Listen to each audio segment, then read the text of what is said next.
নমস্কার বন্ধুরা, বেঙ্গল কুকিং স্টাইলে আপনাদের সকলকে স্বাগত। আজ আমি চলে এসেছি পনিরের একটি সুস্বাদু রেসিপি নিয়ে।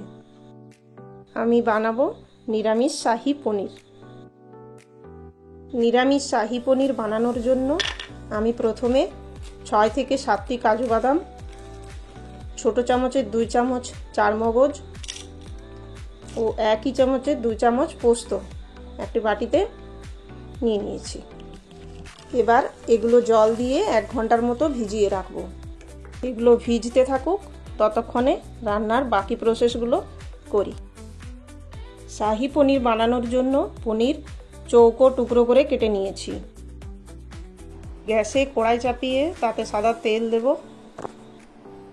তেল গরম হলে পনিরগুলো এক এক করে তেলে দিয়ে দেব। এই সময় গ্যাসের আঁচ মিডিয়াম রাখবো। এবার পনিরগুলো একটু উল্টে পাল্টে ভেজে নেব।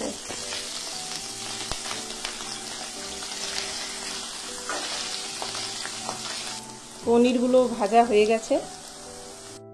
এখন একটি বাটিতে জল নিয়ে ওর মধ্যে ভাজা পনিরগুলো তুলে রাখবো। পনির ভেজে জলের মধ্যে রাখলে পনির নরম থাকবে।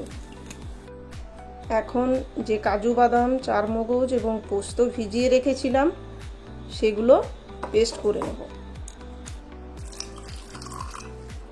রেসিপিটি বানানোর জন্য যে মশলা লাগবে তার জন্য আদা, টমেটো, কাঁচা লঙ্কা একটা পেস্ট বানিয়ে নেব।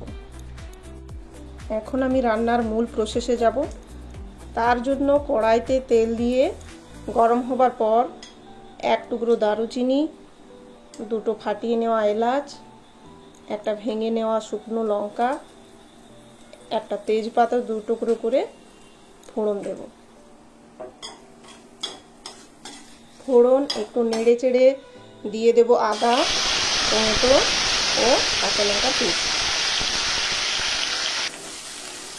একটু সময় কষিয়ে নেব। কিছুক্ষণ কষানোর পর যখন তেল ছেড়ে আসবে মশলা থেকে, তখন দিয়ে দেব কাজু বাদাম, চারমগজ ও পোস্তর পেস্ট। কিছুক্ষণ নেড়ে চেড়ে নেবার পর পরিমাণ মতো লবণ ও স্বাদ মতো চিনি দিয়ে দেব। আর দিয়ে দেব 1/2 চামচ মতো জিরে গুঁড়ো।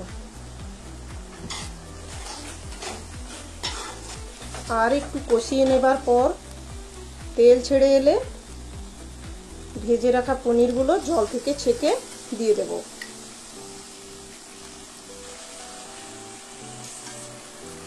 পনির দেওয়ার পর আস্তে আস্তে নাড়িয়ে মশলার সাথে মাখিয়ে নেব। ভালোভাবে পনির ও মশলা মিশিয়ে নিয়েছি। এখন পরিমাণ মতো জল দিয়ে দেব।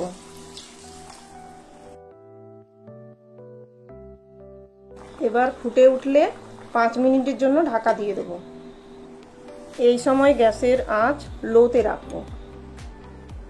5 মিনিট পর ঢাকা খুলে নেব। এখন গুঁড়ো গরম মশলা দিয়ে নাড়িয়ে নেব। তারপর গ্যাস বন্ধ করে আরও 5 মিনিটের জন্য ঢাকা দিয়ে রেখে দেব। ব্যাস, তাহলেই তৈরি হয়ে যাবে নিরামিষ শাহী পনির। দেখুন কত সহজেই ঘরোয়া কিছু উপকরণেই তৈরি হয়ে গেল শাহী পনির। আমার রান্না যদি আপনাদের ভালো লেগে থাকে তাহলে অবশ্যই আমার চ্যানেলটিকে সাবস্ক্রাইব করার অনুরোধ রইল। আজ তাহলে এই পর্যন্তই। দেখা হচ্ছে পরের রেসিপি সঙ্গে নিয়ে। ভিডিওটি দেখার জন্য আপনাদের অনেক ধন্যবাদ।